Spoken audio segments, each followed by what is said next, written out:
What is up, ladies and gentlemen? Welcome to another video. Today, it's a video about the 180. Finally time to do some 180 videoing. I got some parts in and it's time for us to unbox some parts and put them on the 180. The battery, not for the 180. The battery, I just put a new battery in our newest Supra stock. This one is an automatic SZ. This one, if you're looking for a budget Supra, this is your guy right here. I'll go into a little more detail on this one later, but let's look at the 180. Let's do some 180 and stuff. All right, so first of all, we got this big old box that came in today. Let's take a look at what's in here. Hey, the late model rear seats, which I am super, whoa, that one's a lot heavier, excited about. Oh, tearing down the seats. Boom. These seats look so much better than the ones that are in it. Right now, the current seats that are in the rear are disgusting looking. I love the seats in the later model Type X's. So right now I have the passenger seat, which I already installed, looking absolutely fantastic over there. My nasty driver's seat, I do have a driver's seat on the way to replace the driver's seat as well.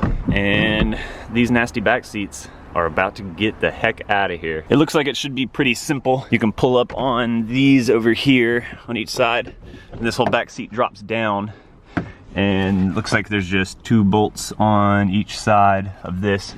And I think the bottom probably just slides out. There might be bolts holding it, I don't know. But we're gonna rip this back seat out, put the new one in. Time to put the new seats in. The old seats have been removed and are where they belong. Actually, they belong in the trash. I'm gonna get the other seats, get them in here. And also, we have a new steering wheel to go on today. Hopefully today. Hopefully it's not. Should just be a couple screws, I would imagine. We'll see. All right, guys, I have this seat ready to go in. I was putting the mat in that kind of like is a cushion under the seat. And look what the freak I found in this car. Old money. I kind of put it back. I found it and I kind of put it back just so you guys can see where it was, to see if it'll focus. It was hanging out, not even that much. It was tucked under this though. And this is a 500 yen piece, if it'll focus. There we go. But I've never seen a 500 yen piece that's silver. If you guys are familiar with Japanese money, let me know. The year is right here. That one's a 5, that one's a 10, that one's an 8. So it's year 58, which is not from this Japanese calendar right now. It's not even from the last Japanese calendar. Now there's a new emperor. In Japan, the dates go by the emperor, and right now we're in the first year of the emperor's new rule. But anyways, this one's super old. 58, I'm gonna have to look that up. I think Showa is the year before. I don't understand kanji, but I think that is probably Showa. So Showa 58. I'm not sure on the year. I'm gonna have to look it up on my phone. Actually, my phone's right here. So Showa 58, Japanese calendar conversion east. Let's see what this is. It's gotta be old. Like, what if it's as old as the car? That'd be pretty crazy. Yeah, so right now we're in the new Reiwa era, probably butchered that. We were in Heisei era, but this one is 58. There we go, there's the 58. 1983, so it's older than the car. Interesting. That's interesting. A coin from, I mean, like in America, that's not a big deal, you know. In America, there's old money circulating everywhere, but I don't think I've ever seen anything this old. It was the color that really caught my eye. Maybe it's just super faded. Maybe it was sitting out in the sun like this car was. But I mean, it was under the cushion though too. I don't know. Very interesting. I might keep this one. This one's kind of special, I guess. I won't spin this one. But you guys let me know. I'm gonna have to Google as well about the color of the money. I don't know if that's changed in the last few years, but I've never seen one like this. Usually they're gold. Bottom's in, good to go. Just these seats make a world of a difference. Look at that. So much better looking.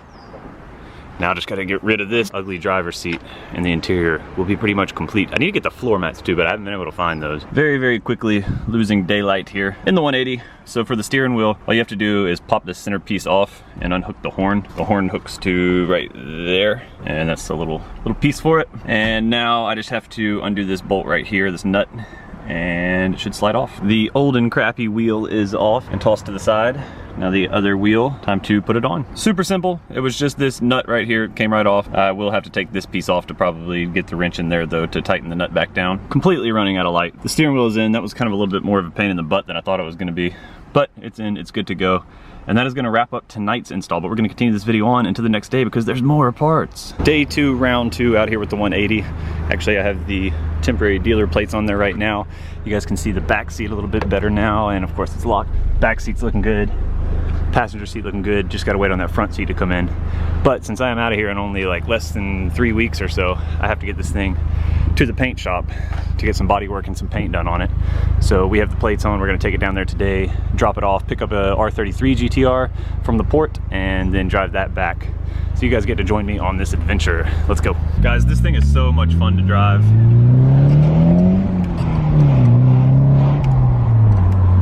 That was probably completely out of focus, but at least you kind of got to hear it. It's just so nimble, it's so fun. I love my GTR, I love driving that thing. I love driving GTRs, but GTRs are so much heavier, so much bigger. This thing's just so light and fun, and I might have put the steering wheel on just a little crooked. It's a little bit to the left, but I'm not worried about that. I'll fix that when we get it back stateside. Right now, I gotta get it down to the paint shop at the portside yard and get a fresh coat on it, because I want to see it before it leaves. I want to make sure I get to see it once it's done getting painted. But I do have an awesome update once we get to the port too for you guys. This is one of my favorite spots. I filmed, I think, going through here in the Delica. This is just kind of for my own personal memories here in Japan of driving my cars to the port. It's just like this nice little oasis of trees along the river. The temperature is great outside today. It's like it's a little warm actually. It's like 80, probably 2 degrees Fahrenheit or so. But it's definitely cooling off here in Japan. And man, the 180 feels great getting to drive it on the Japanese roads. I haven't got to drive it much since purchasing it, but it'll be getting some paint, heading to the USA, and we'll be doing some more modifications in the USA. We'll be building it up in the USA. We'll be taking it on mountain drives in the USA, maybe tracking it. I don't know, we'll see what happens. Lots of interesting and fun content to come with the 180. Lots of Japanese style houses all crammed together right here along the river. Nagoya, the city, is back in that direction. Absolutely beautiful day. Great day to be alive in Japan. We are down at the portside lot, the Delica. She's super dusty. She got super dusty in the paint shop, I'm guessing. But let's take a look at the repairs. Take a look. Repainted this, made it look really nice, and no more rust. Rust gone. That is awesome. There was a nice big old quarter size rust piece there, but not anymore. And no more rust on the roof. There's a little bit of rust up here as well, but it is not anymore. Very awesome. Good Delica. As for us now, the 180 officially dropped off, and we have this R33 GTR heading back to the shop. This one was actually previously sold, but is now freshly new and available again.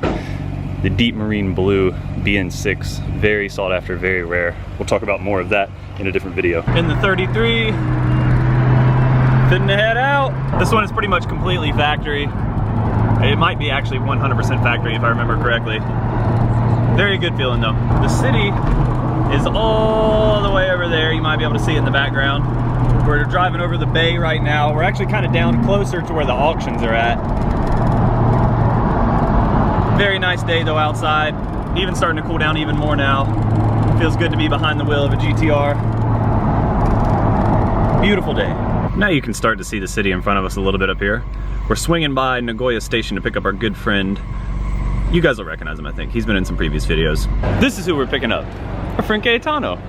He has the R34 GTR at the shop. That's actually not at the shop right now. What did you bring?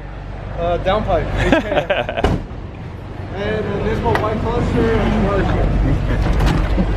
You went to Up Garage up near what, Yokohama, Tokyo area and bought a bunch of stuff?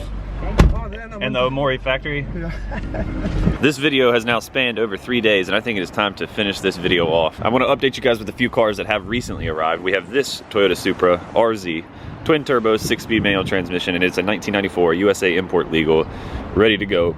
I'll have more info on this one in the coming videos. It did just arrive yesterday, so I'll get you guys price and kilometers and all that in videos to come. We have the Stagia 260 RS. This one has already been spoken for. It'll be heading to Okinawa very soon. I love the 260 RS. The RB26 and the wagon is just freaking fun. It's a family car, but it's kind of a family GTR. Then we have the, I think I already mentioned earlier, the SZ Supra automatic transmission. That'll be a pretty cheap one. And then of course the Supra I'm driving. But I'll be heading back to the States not too long from now, and this one will be available for sale. And it's a 1995 January, so it'll be legal in only a few months from now. This video got a little outdrawn, a little long. It's probably not even that long of a video, actually. It's just a lot of stuff that's been happening. Not much has changed in the backlot. A few cars have left for the port already. The Evo will be heading out to Okinawa soon. The Chaser will be heading out to Okinawa soon. Some Supras still available. We still have that silver Supra SZ available. And a couple, there's that black RZ. That one's also USA import legal already. That one's ready to head back to the States. Still available for sale, and then another couple SZs still available. But right now it is time to end this video because it is Friday and it's time to start an auction video. And Cayetano is gonna be joining me for the auctions. You ready to go to the auctions? We're gonna spend some time there, inspect some cars, maybe buy some stuff. What do you want to buy? Jimmy. Yeah, you want to buy a Jimny? Yes, sir. So, auction video coming. I know you guys like those videos. Get ready for that, and he'll be here. He's the star of this auction video. We'll have somebody with us too. I don't know if we're gonna video with him or not yet. We'll see how it goes. But we're gonna be looking at a bunch of cars, a bunch of sweet stuff. Get ready for that video to come. But this video has been way too long, awkward, and weird. So I'll see you guys in the next video. Thanks for watching.